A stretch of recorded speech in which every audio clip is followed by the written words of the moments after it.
Let's get into it. So, mental fortitude and the mental callus. So, today we're talking about everything about building an unbreakable mindset, right? We can talk about the gym, we can talk about nutrition, we can talk about, anything physical, right? But if you don't have your mental health in place, you don't have that strong mental fortitude, it all means nothing. We've all heard of athletes. Who's heard of the yips before?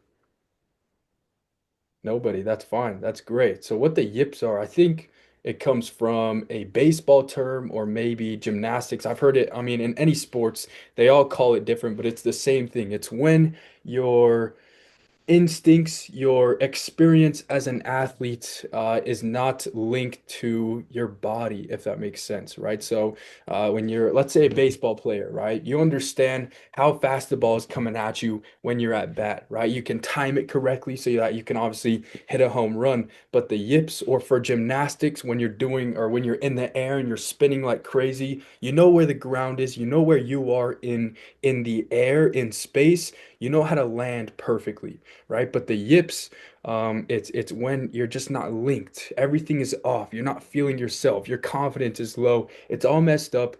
It's temporary, but it's hard to get through, especially as an athlete. But it's all about having that mental fortitude, creating a mental callus, and again, having your mental health in the right space. And that's just a little bit on it, but of course, everything about the mental health today. So a little bit of an overview. Every single thing that you do and every decision has a consequence, right? You may not realize it yet, but every tiny choice you make either has a positive or a negative impact to your mental fortitude, affecting how you make other choices in the future, right? So let's have a couple examples to understand this mental fortitude topic a little bit better. Say, for example, you decide to sleep in another 5 minutes, right? Small decision. It's only 5 minutes. This affects your mental fortitude. Choosing to take that one bite of cake. It's not going to do anything. What is that? 20 calories, couple grams of sugar, maybe a little bit of carbs. That's not going to do anything, blowing out your nutrition for the day, but that affects your mental fortitude. Choosing to run for 10 minutes rather than to have an extra 10 minutes to lay on the couch, that also affects your mental fortitude. So, today we're going to be talking about how to build that impenetrable mindset to produce elite output and performance in every single thing that we do. Not just having the gym, the workouts, all that, but how you perform at work, waking up in the morning, the grocery store, what you decide to pick out. The healthy options compared to the more unhealthy options, and just basically knowing how to say no when you need to, right? So this is a little bit of an overview, but let's get into it a little bit deeper. Pillar one, there you go, self-confidence, right? The highest amount of self-confidence mixed with humility and gratitude. It's one of the best feelings in the world. When you are the most confident in yourself, you're not cocky, you're not bragging, you're not trying to bring others down, but you simply know what you are capable of, you're confident, and you will never shy away from a challenge, right? This is self-confidence. But where does self-confidence come from? It comes from experience, trust in yourself, and breaking the fear of failure mentality, right? Again, so where does self-confidence come from? Experience. You are going throughout your life. I'm going back to the athlete scenario. You start out, however young you were when you start out in sports. But that's the start of your experience, right? And then every game after that, every practice, whatever, it's all building your self-confidence so that every game it gets easier and easier and easier. You're building that self-confidence. It's easier to perform next time because you have some experience under your belt. You have trust in yourself because of this experience. I've already done this last time. I've been able to perform previously. Now it's time to just do it again. I'm confident I can do it again. Breaking the fear of failure mentality. I hate this. It is so common, especially in my generation. I see it all the time, even my friends, and I call them out for it because I hate it. Why are you scared to try something if you think you are going to fail? I have such a great example. I'm so competitive. I bet you guys know that, right? I was playing ping pong with my roommate, and we're both insanely competitive. I love playing with him because he matches my energy.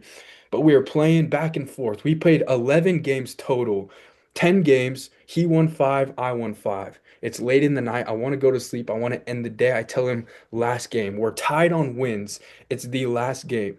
This game technically means nothing. In the grand scheme of things, it's a ping pong game with my friend, right? But to both of us, that was the World Cup. That was the Super Bowl. Seriously, we were not talking. We were not cool. We were not on good terms. Last game to end the day.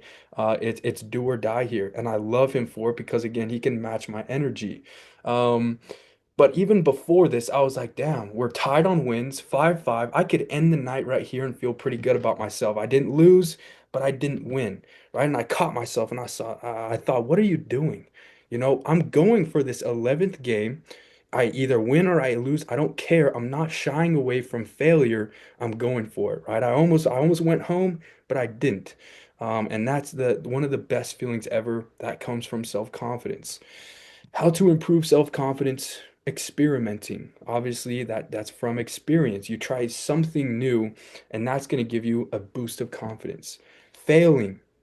That's obviously going to give you confidence. I failed before. I'm not afraid to fail again. That's going to give you self-confidence. And of course, learning, right? That's a big part of failing, learning. They're connected, but everything there is going to help you improve that self-confidence. And it just compounds over time, gets easier and easier, and builds on top of each other.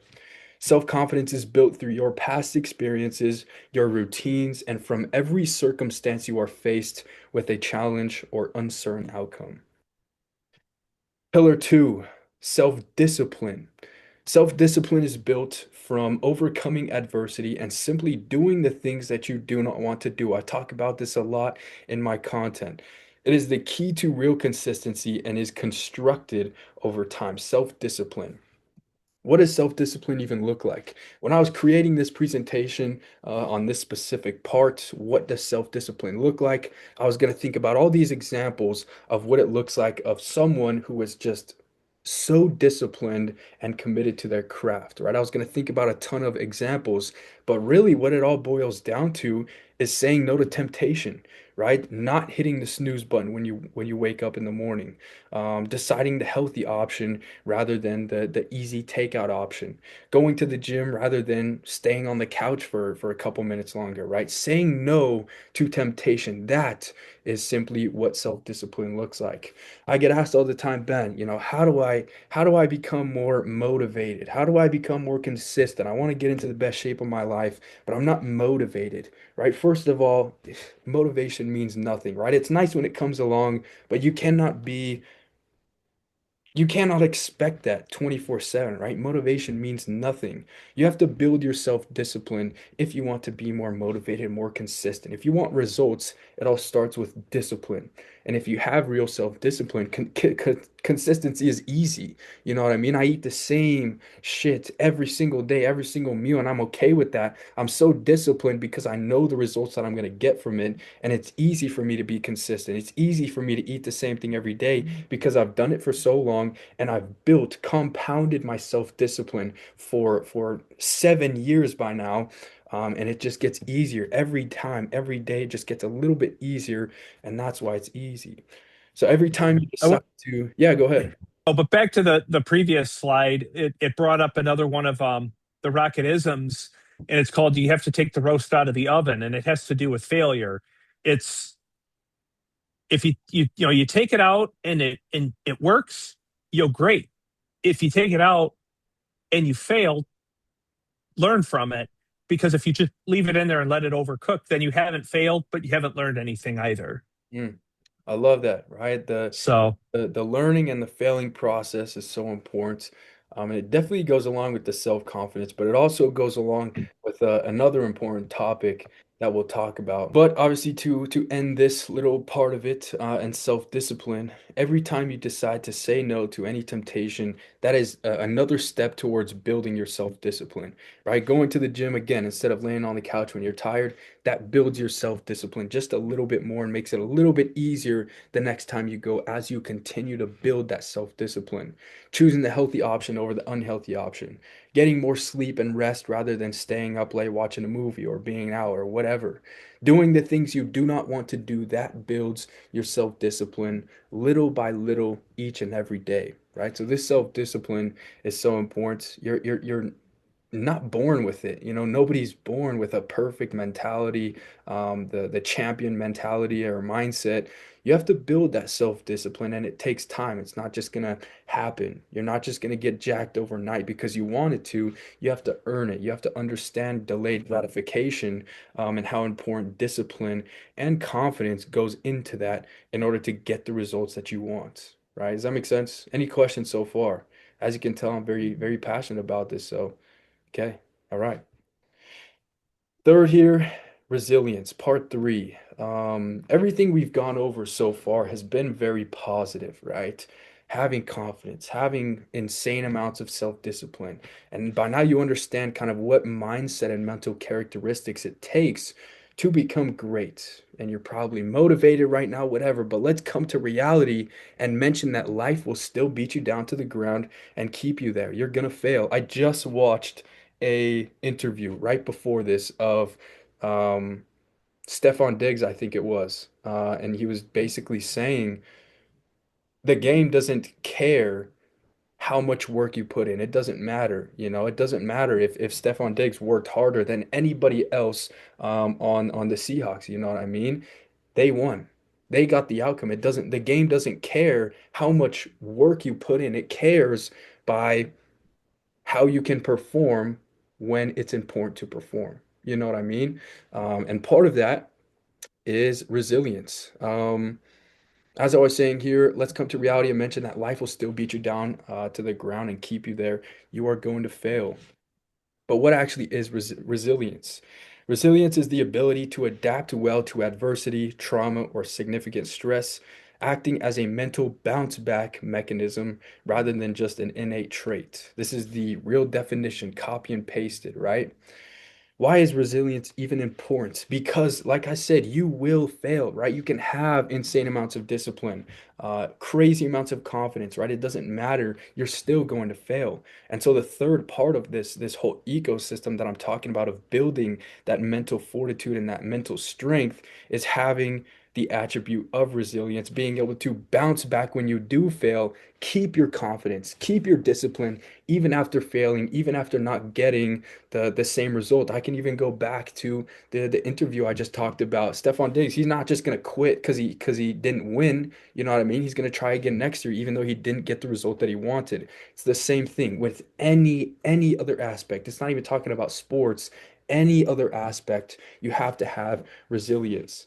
People nowadays are afraid to fail and the feeling of failure. They hate that. They shy away from it. They'd rather avoid any situation that they may fail or not succeed and stay where they know they can win, stay where they know they can be comfortable and where things are predictable. But true champions look for failure because that means that they are in an environment that is going to allow them to learn and allow them to grow, allow them to go in the direction that they want to, not stay where they are comfortable and just maintain. They want to constantly grow, and that's the true champion mentality. You need to develop resilience among all the other characteristics we've talked about to be able to bounce back from when you do fail and to be able to learn from it. This is a key pillar in building an unbreakable mindset. Huge. Failing, you're going to do it, so you might as well learn the attribute of how to be resilient for when it does happen again so that you can bounce right back. Building the mental callus. I love this. Mental callus. What do I mean by mental callus? The same way you get calluses on your hands from gripping the bar, especially after back day, you know, them lat pull downs, you're going heavy. It pulls your skin, right? And it hurts. It makes it raw, and it rips up your hands and the skin. Um, And the same way it happens there at the gym, how each session they get stronger and stronger. The first couple weeks, the first couple months, um, those are the hardest part, especially with the calluses on your hands is what I'm trying to get at, right? I love when I get people into the gym, my friends, and they're like, damn, bro, my hands are ripped up, but I feel good, right? And I tell them it's just gonna get easier, right? You're gonna get those calluses, you're gonna grow those, and over time, it's nothing because they're used to that. They've grown thick to be able to grab the bar easier, and more often. But I want to talk about this and explain it with the jump rope example, just something simple I thought about. Think about someone jump roping for the first time, right? They're getting into it. They don't have a lot of confidence. They're scared that it's going to hit their head or hit their feet or something, right? They're kind of scared. But over time, they develop more and more confidence. They get faster with it because they are more and more confident. Discipline. They're not going to be so disciplined with it at first. They're just starting out. Maybe it's their New Year's resolution, January 1st, whatever year. They do it one time and then they forget about it for a week. And then they're like, shit, I gotta keep up with this. This is my goal. And over time, they get more disciplined. It's easier to get out in the backyard and practice and get better at this skill of jump roping. Resilience. Again, they're scared that it's going to hit their head. And so they're kind of not confident at first, but as they gain more confidence, they go faster and faster. Eventually, it's inevitable hitting the head. You know what I mean? It hurts, it sucks, but you have to be able to bounce back from that. Just because you got hit in the head, just because you hurt, just because you failed, you're not just going to quit from it, right? You have to learn to be resilient, learn to learn from that failure, being able to get hit in the head because next time it happens, it's going to be easier to bounce back from it, right? And every time these all happen, it all grows a layer on your mental callus, right? And this applies to everything else in life. So, a couple more examples of building your mental callus. I want to see if you guys understand this idea, right? So, it's kind of a key word bank up in the top right, adds a layer or removes a layer. We're going to talk about scenarios, and I want you guys to tell me um, if it's going to add a layer to your mental callus or if it's going to rip one off, right? Waking up right when your alarm goes off. What do you think this is going to do? Add or remove a layer to your mental callus? Bad for sure. Easy, easy add, right? You're doing something you don't want to do. That's going to add yet another layer to that mental callus. How about choosing to cook over going to get a takeout food, anything like that? Add a layer. I Add. was going to add Add. Hitting the snooze button. Add. Remove. remove. Yes. Yep. Cleaning dishes right after eating. No wasting time doing it, getting out of the way. That's going to add Adding. Add a layer. No phone 20 to 30 minutes after waking up. add Yep. Add. Yep. Gets easier and easier over time. Giving into temptation. Removal. remove. Easy remove. Easy. Right? So you guys understand the idea of building that mental callus. It's so important. Everything that you do, from the moment you wake up, you have 3 seconds to decide, do I wake up or do I sleep for another 5 minutes? Do I hit the snooze button? Right? That is either going to add or remove.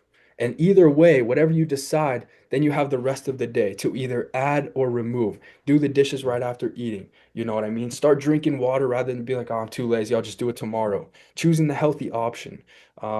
Deciding to go to sleep rather than watch the movie for a little bit longer. You know what I mean? Doing the things that you do not want to do. That adds a layer and makes it easier to do the next time. I have the best example this morning. It's Monday, right? Nobody wants to get up on Monday morning, right? And I had the decision. I woke up, I instantly thought, okay, my alarm is going off. That means it's 7:30 a.m. I either can wake up right now, get out of bed, it's cold, I don't want to do it, or I sleep for 5 minutes. Man, that sounds amazing. It's all warm in here. I'm comfortable. I almost did it. Seriously, I won't even lie to you guys, and I'm not gonna act like I'm perfect and that I get up every time, but this morning I did. And what that did is added a layer to my mental callus, and that tomorrow morning it's gonna be just a little bit easier because of that added layer and because the momentum that I'm bringing along with me. Tomorrow, it's going to be the same situation, exact same. I'm going to be comfortable. It's going to be 7:30, but it's going to be easier because I did it yesterday and I added that layer, right? But that example, that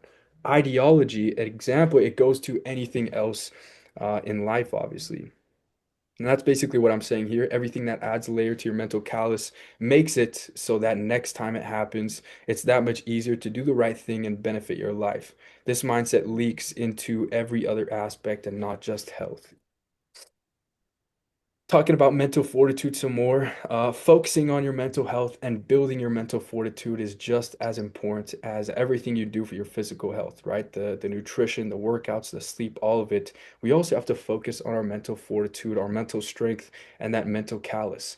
With strong mental fortitude and daily habits that continue to improve your health, success is just guaranteed with time. You're doing the right things over and over again. Success is inevitable with due time.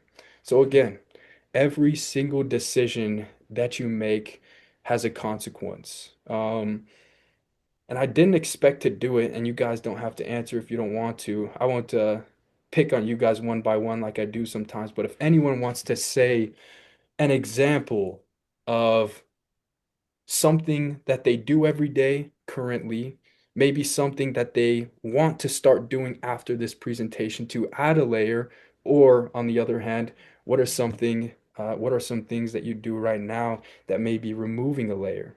If anyone has anything that comes to mind, that'd be awesome to hear. If not, it's totally fine too. I've been doing my fasted walks at 5 in the morning. How's that? It's not as cold as you'd think it would be. Luckily it hasn't snowed much here, but it's nice. Obviously, I want to stay in bed because it's like warm and comfy, but I'm like, okay, let me just get up. And once I'm out there, I'm like, my intention waking up, it's like, oh, I'm just gonna only do 10 minutes. I just want to come back home. Yep, But once I start walking, I'm like, okay, I'm just gonna do a mile. So I exactly. ended, yeah, so I ended up going longer. I love that. That's such a perfect example. You don't want to do it, but you do it anyways. You find that it's easier the next time you do it, right? It's hard one day, but then you do it again the next day, and you're like, damn, that was just a little bit easier. Do you see that pattern as well? Yeah. The last slide here is talking about our challenge this week. So this week we'll be building our mental calluses and developing the habits and the mindset to produce success in every aspect of our lives. I want you guys to be more aware of every time you either add a layer versus remove one. I want you to think by what I just did, by the choice I just made, did that add one or did that remove one?